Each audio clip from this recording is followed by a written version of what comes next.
Madame et monsieur, merci de regarder nos vidéos. S'il vous plaît, n'oubliez pas de vous abonner pour regarder la suite de nos vidéos. À ce sujet, le président de la République française a pour ambition de se placer et d'être à l'écoute et au service des sociétés civiles et de la jeunesse. Question de mener sa politique africaine qu'il avait, d'ailleurs, exposée, pour la première fois, à l'université Kizerbo de Ouagadougou. D'après les données informatives de la République française, cette politique africaine s'est traduite par de nombreuses avancées en matière de mobilité croisée avec le lancement d'un dispositif spécial dans 4 pays pilotes, Sénégal, Côte d'Ivoire, Cameroun et Afrique du Sud.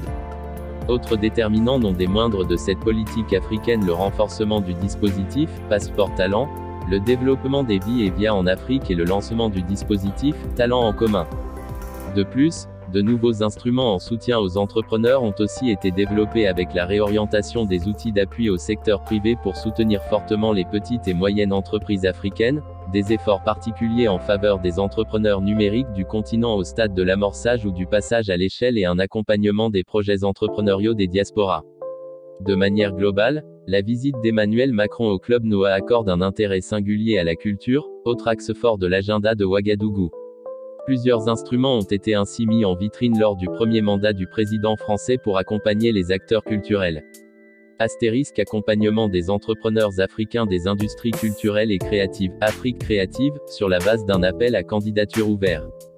Astérisque lien social et collaboration entre acteurs culturels africains et français favorisés grâce au financement de micro-projets Accès Culture. Astérisque soutien à la mobilité des artistes et professionnels de la culture des pays du Sahel et du Maghreb, mobilité au Sahel.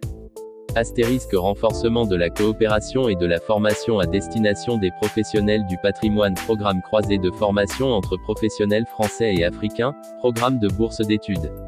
Astérisque accueil d'expositions et circulation d'œuvres facilitées pour encourager la création d'expositions conjointes.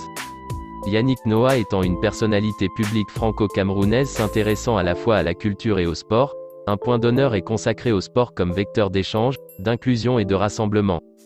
L'enjeu consiste à fédérer les bailleurs de fonds institutionnels et les acteurs du monde sportif afin de favoriser le développement de l'économie du sport sur le continent. Des partenariats ont été noués avec les fédérations sportives afin de mener des projets d'éducation, d'inclusion et de cohésion sociale en Afrique, NBA, FIFA et Fédération de sport collectif. Ces initiatives s'inscrivent dans la mouvance du nouveau sommet Afrique-France, lequel avait eu lieu en octobre 2021 avec pour but de placer la jeunesse au centre. Les représentants de la société civile camerounaise et française vont échanger, cet après-midi, autour de 3 tables rondes axées sur les thématiques principales. Gouvernance locale, participation citoyenne et enjeux de démocratie. Entrepreneuriat, innovation et développement durable. Histoire, culture et patrimoine en commun. Les conclusions de ces discussions thématiques vont être, in fine, présentées au président de la République française dans le cadre du suivi du nouveau sommet Afrique-France, UNSAF.